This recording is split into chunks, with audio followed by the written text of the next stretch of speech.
오늘 우리 주신 하나님 말씀은 사도행전 2장 22절에서 36절까지의 말씀입니다. 사도행전 2장 22절에서 36절까지 우리 한 절 한 절 교독하도록 하겠습니다. 제가 먼저 하나님의 말씀 읽도록 하겠습니다. 이스라엘 사람들아, 이 말을 들어라. 너희도 아는 바와 같이 하나님께서 나사렛 예수로 큰 권능과 기사와 표적을 너희 가운데서 베푸사 너희 앞에서 그를 증언하셨느니라.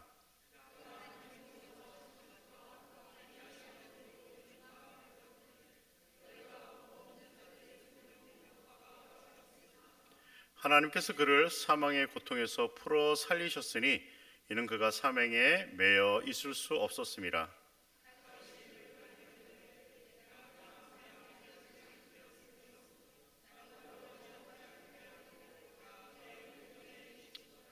그러므로 내 마음이 기뻐하였고 내 혀도 즐거워하였으며 육체도 희망에 거하리니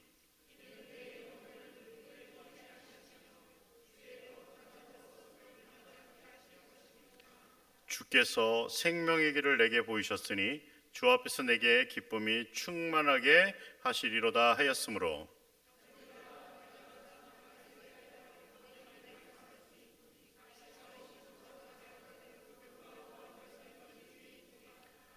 그는 선지자라. 하나님이 이미 맹세하사 그 자손 중에서 한 사람을 그 위에 앉게 하리라 하심을 알고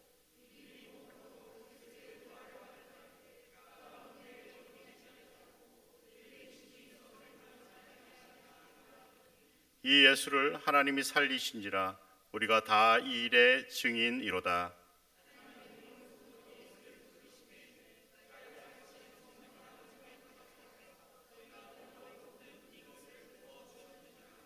다윗은 하늘에 올라가지 못하였으나 친히 말하여 이르되 주께서 내 주에게 말씀하시기를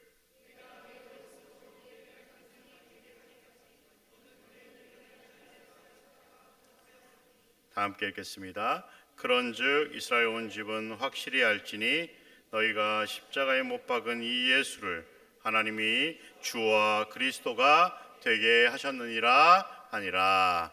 아멘. 할렐루야. 제가 눈이 침침한가요? 왜 이렇게 어둡게 느껴지죠? 여러분 밝으세요? 밝은가요? 어두운가요? 왜 그런지 제가 말씀드리겠습니다. 다 뒤에 가 계셔서 그래요. 밝은 앞으로 오지 않고 꼭 저기 어두운 저쪽으로 항상 뒤쪽으로 가시는 분들이 되게 많은 것 같아요. 가능한 다음에 오실 때는 앞으로 오시기 바랍니다. 지금 당장 앞으로 오시게 할 수도 있지만 오늘은 여기까지만 하도록 하겠습니다. 옆에 분에게 한번 인사하도록 하겠습니다. 인사하겠습니다. 꼭 뭘 가르쳐줘야 인사를 하는 거예요. 인사하는 법 잘 모르세요? 한번 이렇게 한번 옆에 분과 인사해 보겠습니다. 사랑하는 형제님, 사랑하는 자매님, 피곤하시나요? 문장이 길어서 못하겠어요? 사랑하는 형제님, 자매님, 피곤하시나요? 네. 조정민 목사님의 왜 일하는가라는 책의 첫 문장은 다음과 같이 시작합니다. 수많은 사람의 얼굴에 피곤이 묻어납니다. 수많은 사람의 얼굴에 뭐가 묻어난다고요? 피곤이 묻어납니다. 왜 사람들의 얼굴에 이렇게 피곤이 묻어나게 될까요? 앞선 책을 소개하는 글에 다음과 같은 내용이 그 답을 주는 것 같습니다. 저자인 조정민 목사님은 25년간 언론인으로 일했습니다. 누구보다 치열했으며 바쁘게 살았습니다. 새벽에 출근해서 새벽에 들어오는 일이 25년간 지속되었습니다. 어쩌면 현 시대 많은 사람들의 모습과 많이 닮아 있다라는 생각이 들었습니다.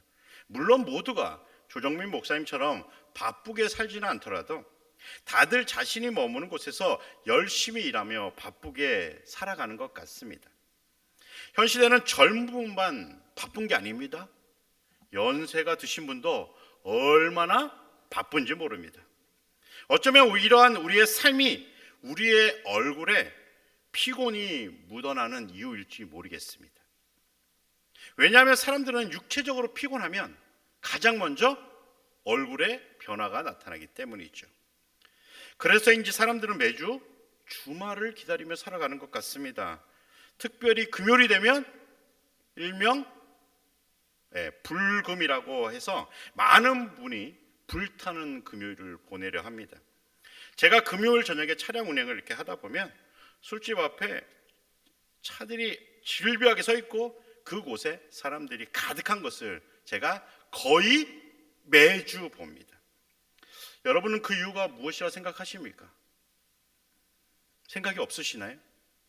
어쩌면 한 주 동안 받았던 힘들었던 일들을 사람과 음식 그리고 알코올과 같은 것에 도움을 받아서 불태려 하는 것은 아닐까요? 그리고 어떤 분들은 한 주간의 피곤함을 씻어내기 위해 여행을 떠나기도 합니다. 이처럼 사람들은 한 주간의 스트레스와 나름대로 피곤함을 씻어내려 무던히 노력하는 것 같습니다.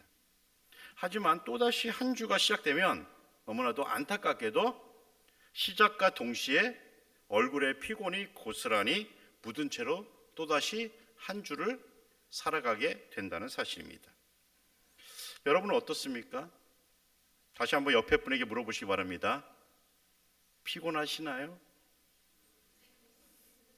억지로 웃지 마시고, 하시는 일로 피곤하고 지쳐 얼굴에 피곤이 고스란히 묻어 있습니까? 어쩌면 이러한 모습이 현 시대를 살아가는 모든 분들에게 너무나 당연한 모습일지도 모르겠습니다. 하지만 모든 일이 얼굴에 피곤함을 묻어나게 하는 것만은 아닌 것 같습니다. 왜냐하면 어떤 분은 여행하면서 또 어떤 분은 불금을 보내면서 아주 짧은 시간이라도 얼굴에 피곤이 사라지곤 하기 때문이죠. 그렇다면 하나님을 믿는 우리도 얼굴에 피곤함이 사라지게 하기 위해서 하나님을 믿지 않는 사람들처럼 불금을 보내야 할까요? 아마도 이 자리에 계신 분은 앞선 방법을 따라 살아가는 것을 가능한 회피하려 하실 것입니다. 그렇다면 어떻게 해야 우리가 힘든 인생을 살아가면서도 피곤함보다는 기쁨으로 우리가 살아갈 수 있게 될까요? 오늘 말씀을 통해 우리를 덮고 있는 피곤이 조금 더 사라지고 하늘의 기쁨이 찾아오는 시간이었으면 좋겠습니다. 오늘 말씀은 오순절 성령 강림 사건 이후에 발생한 베드로의 첫 설교입니다. 이 설교의 내용을 제가 아주 짧게 정리하면 이와 같습니다. 유대인에게 예수님은 단지 놀라운 기적을 행한 위대한 사람이었습니다. 그런데 예수님의 능력이 유대인 지도자들에게 큰 압박이 되었습니다. 결국 유대인들은 법 없는 자들의 손을 빌려 예수님을 십자가에 못 박았습니다. 하지만 하나님께서는 예수님을 사망의 고통에서 풀어서 살리셨습니다. 하나님께서는 예수님을 살리셨고 우리는 이 모든 일의 증인이 되었습니다.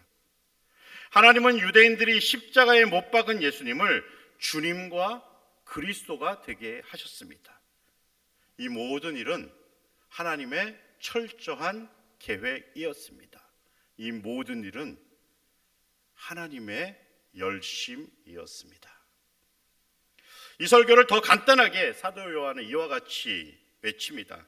하나님이 세상을 이처럼 사랑하사 독생자를 주셨으니 이는 그를 믿는 자마다 멸망하지 않고 영생을 얻게 하려 하심이라. 아멘. 이 세상을 움직여가는 모든 일은 하나님의 철저한 계획 안에 놓여 있습니다. 그 계획 가운데 핵심이 바로 예수님의 탄생과 죽음 그리고 부활과 승천입니다. 이를 베드로는 하나님께서 예수님을 보내셔서 많은 이적과 메시지를 통해 메시아이심을 증언하였으나 그들은 믿지 않았고 오히려 예수님을 십자가에 못 박아 죽였습니다. 하지만 하나님은 예수님을 살리셨다. 베드로는 이렇게 외치고 있는 것입니다. 이 외침을 듣고 3,000명이 회개하는 역사가 일어났다. 이 말씀은 우리에게 알려주고 있습니다. 그렇다면 현 시대 사람들은 이러한 예수님의 부활을 잘 받아들일까요? 아마도 부활만큼 믿기 어려운 일이 없을 것입니다. 왜냐하면 지금까지 죽은 사람이 다시 부활한 일은 없기 때문입니다. 그것도 완전히 죽어서 사흘 후에 다시 살아난 사람은 없었습니다. 이러한 이유로 많은 사람이 예수님의 부활을 믿지 않죠. 다시 말씀드려서 하나님의 놀라운 계획을 받아들이려 하지 않는다는 사실입니다. 왜냐하면 그들은 지금도 우리를 향해 일하시는 하나님의 그 놀라운 사랑을 믿지 않기 때문입니다. 그렇다면 이 자리에 계신 우리는 어떻습니까? 우리를 향한 그 하나님의 놀라운 사랑을 믿으십니까? 우리 옆에 분에게 한번 물어보시기 바랍니다. 당신은 하나님의 놀라운 사랑을 믿으십니까? 문장이 좀만 길어져도 다들 못하시는 것 같아요. 만일 우리가 온전히 우리를 향해 일하시는 하나님의 사랑을 믿으며 살아간다면 우리가 일하면서도 받는 피곤함보다는 하나님이 우리에게 부어주시는 기쁨에 더 많은 영향을 받아서 살아가게 될 것입니다. 왜냐하면 하나님은 우리에게 영생의 기쁨을 주셨기 때문입니다. 물론 우리의 육체가 피곤함을 느끼지 못하며 살아간다는 말씀이 결코 아닙니다. 우리의 육체가 하나님이 부어주시는 기쁨의 영향을 많이 받게 되면 육체적으로 피곤함을 이전보다는 적게 느끼며 살아가게 된다는 사실이죠. 이해하기 쉽도록 한번 예를 들어보도록 하겠습니다. 앞서서 빠른 찬양을 열심히 부르셨어요. 우리가 빠른 찬양 부르면 어떻게 손뼉 칩니까? 우리 한번 해보겠습니다. 손뼉 시작. 거짓말하지 마십시오. 제가 아까 봤어요. 뒤에서 어떻게 치냐면 2분음표 한 박자씩 치십니다. 이것도 그렇게 빨리 못 치세요. 현 시대는 보편적으로 2박자에 한 번씩 박수를 칩니다. 이러한 방법도 찬양이 10분 정도 지속되면 치다가 멈춰버립니다. 왜냐하면 계속해서 손뼉을 치면 팔도 아프고 어깨도 아프고 손바닥도 아프기 때문이죠. 그런데 제가 어릴 때 교회에서 부흥회하는 것을 보면서 찬양하는 것을 회상해 보면 엄청나게 빠른 속도로 한 박자씩 이러면서 몇 분을 불렀을까요? 30분 이상을 불렀습니다. 심지어 눈물까지 흘리면서 지치지 않고 손뼉을 치면서 얼마나 열심히 찬양했는지 모릅니다. 만약 여러분에게 제가 그것을 권유한다면 어떻게 할까요? 아마 5분 넘기기가 쉽지 않을 것입니다. 혹시 의심되는 분은 너무 빠른 찬양을 틀어놓고 딱 5분만 손뼉을 강하게 한번 쳐보시기 바랍니다. 만일 5분을 치게 되면 여러분이 하는 그 어떤 운동보다 더 힘든 운동이 되고 말 것입니다. 제가 새생명 축제를 앞두고 목요일부터 목과 어깨에 이상이 오면서 목이 옆으로 돌아가지 않았어요. 그래서 약도 먹고 목에 파스도 엄청 뿌리면서 나름 여러 방법들을 써 모았습니다. 하지만 별 진전이 없었어요. 찬양은 불러야 하고 마땅한 대책이 없었습니다. 그래서 하나님께 저는 나름 기도를 했습니다. 하지만 전보다는 조금 괜찮아진 것 같지만 여전히 아프고 찬양 부르기가 매우 불편한 상황이었습니다. 그런데 놀랍게도 저는 그 어떤 때보다 더 뜨겁게 하나님을 찬양할 수 있었습니다. 그때 제가 경험한 것은 하나님의 사랑이 저의 마음을 지배하였다는 사실이죠. 우리는 우리의 삶에 일어나는 많은 일을 너무나 당연하게 느끼며 살아가요. 그런데 우리를 향해 일하시는 하나님의 사랑이 없으면 우리의 목을 돌리는 것조차 쉽지 않습니다. 우리가 이 세상을 살아가기 위해 일하는 삶도, 누군가와 좋은 시간을 보내기 위해 여행을 떠나는 일도, 그리고 교회에 와서 일어나서 찬양을 부르고 손뼉을 치는 일도 우리를 향해 일하시는 하나님의 사랑이 없으면 불가능하다는 사실입니다. 그래서 저는 이러한 하나님의 사랑을 하나님의 열심이라 표현하고 싶습니다. 왜냐하면 하나님의 사랑은 지금도 우리를 향해 멈추지 않으시고 일하시고 계시기 때문입니다. 찬양 사역자 사공정 자매가 자신의 곡에서 하나님의 열심에 대해서 이렇게 고백했습니다. 사랑하는 내 딸아, 너의 자금도 내겐 귀하다. 너와 함께 걸어가는 모든 시간이 내겐 힘이라.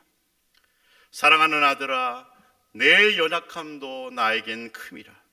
너로 인해 잃어버린 나의 양들이 돌아오리라. 조금 느린 듯해도 기다려주겠니? 조금 더딘 듯해도 믿어줄 수 있니?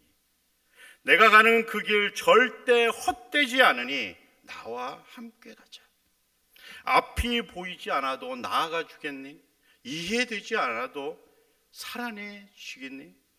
너의 눈물의 기도 잊지 않고 있으니 나의 열심으로 일하리라. 하나님의 계획은 조금 느린 듯해도 조금 더딘 듯해도 반드시 이루어집니다. 하나님의 계획은 우리가 보기에 너무 무모해 보여도 그리고 이해되지 않아도 반드시 이루어집니다. 하나님은 항상 우리를 사랑의 눈으로 바라보시며 우리의 모든 기도를 들으시고 우리에게 가장 좋은 길, 가장 필요한 길로 우리를 인도하십니다. 그렇다면 이러한 하나님의 열심에 우리는 얼마나 동참하며 살아가고 계십니까? 하나님의 열심에 우리는 얼마나 동참하며 살아가고 계십니까? 우리는 얼마나 하나님과 동행하며 살아가고 있는지를 묻고 있는 것입니다.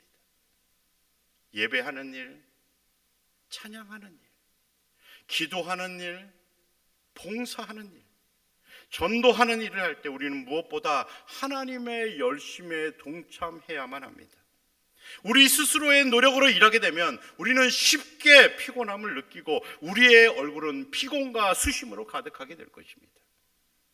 하지만 하나님의 열심에 동참하면 피곤함은 줄어들고 기쁨은 확장된다는 사실입니다. 우리가 일하는 모든 터전에서도 마찬가지입니다. 단지 먹고 살기 위해 일하는 것이 아니라 하나님의 열심에 동참하기 위해 하나님의 영광을 드러내며 살아가기 위해 우리의 얼굴은 피곤함보다는 기쁨에 더 영향을 받는 인생이 되어야 한다는 사실입니다. 예전 코미디 프로 중에 웃으면 이렇게 가면에 오는 게 있어야 되는데 다시 한번 보겠습니다. 웃으면 라는 프로가 있었습니다. 참으로 멋진 말이라 생각합니다. 그런데 이보다 더 멋진 표현이 무엇인지 아십니까? 복을 받은 사람은 웃으며 살아간다입니다. 뭐라고요? 이거 긴데 기억을 하셨어요? 복을 받은 사람은 웃으며 살아간다는 사실입니다. 왜냐하면 하나님의 복을 받고 누리는 사람, 하나님의 열심에 동참하기 위해 하나님의 영광을 드러내기 위해 살아가는 사람에게는 하나님께서는 하늘의 기쁨을 선물해 주시기 때문입니다. 뭘 선물해 주신다고요? 하늘의 기쁨을 선물해 주신다는 사실입니다. 그것이 바로 미소입니다. 그것이 바로 웃음입니다. 그것이 바로 밝음입니다. 그래서 예수님은 너희는 세상의 빛이라 말씀하신 것입니다. 옆에 분의 얼굴을 보시기 바랍니다. 빛입니까? 어둠입니까?